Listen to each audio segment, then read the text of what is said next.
চরম উত্তেজনা রয়েছে এই মুহূর্তে। তোমাকে দেখাবো যে পুলিশের ধরপাকড় করতে গেলে রীতিমতো পুলিশের সাথে এখানকার যারা স্থানীয় তাদের একেবারে ধস্তাধস্তি চলে, পুলিশের লাঠিচার্জ হয় দফায় দফায়। এই মুহূর্তে ক্যান্ডিডেট পীযূষ কানোরিয়া তিনি ঘটনাস্থলে এসে পৌঁছেছেন এবং তিনি পরিস্থিতি সামাল দেওয়ার চেষ্টা করছেন। অন্যদিকে যেটা অভিযোগ, আজকে দুপুরে একেবারে যখন এই মধু মণ্ডল বিজেপি কর্মী তিনি যখন মাঠে যায় সেই সময় অভিযোগ যে স্থানীয় তৃণমূল নেতা কমল মণ্ডল তার অনুগামীরা তাকে ধরে নিয়ে মাঠের মধ্যে নিয়ে যায়, সেখানে ব্যাপক মারধর করে এবং যার ফলে হাসপাতালে নিয়ে গেলে তার মৃত্যু হয়। এই ঘটনাকে কেন্দ্র করে রীতিমতো উত্তেজনা এই মুহূর্তে দফায় দফায়, কিন্তু একেবারে যেখানে যারা বিজেপি কর্মী স্থানীয় বাসিন্দা তাদের সাথে পুলিশের ধস্তাধস্তি হয়, পুলিশকে ঘিরে চোর চোর স্লোগান হয় এবং তার পাশাপাশি দেখা যায় যে এই যে কমল মণ্ডল তার বাড়িতেও ভাঙচুর চালানো হয় ক্ষিপ্ত জনতা। তার কারণ এই যে ঘটনা। পীযূষ দা, আমরা একবার কথা বলে নেবো। পীযূষ দা,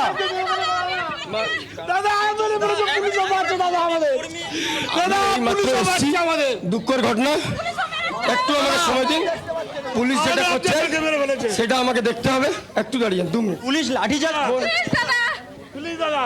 কোনো পা দেবে না, হাত জোর দেবে না।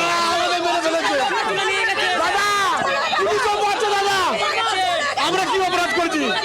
14 বছর পর আমরা এসেছি ওদের বাচ্চা দাদা একটু অর্ডার দিন।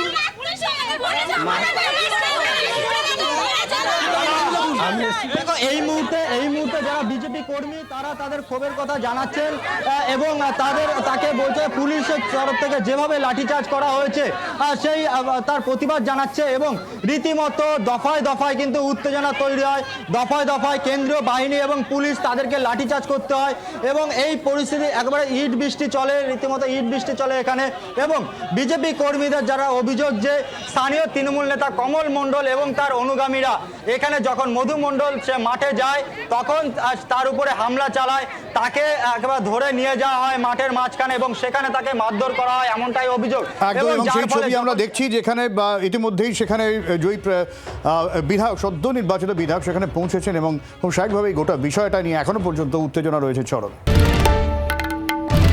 বাংলার আওয়াজ, বাঙালির আবেগ, জি 24 ঘন্টা।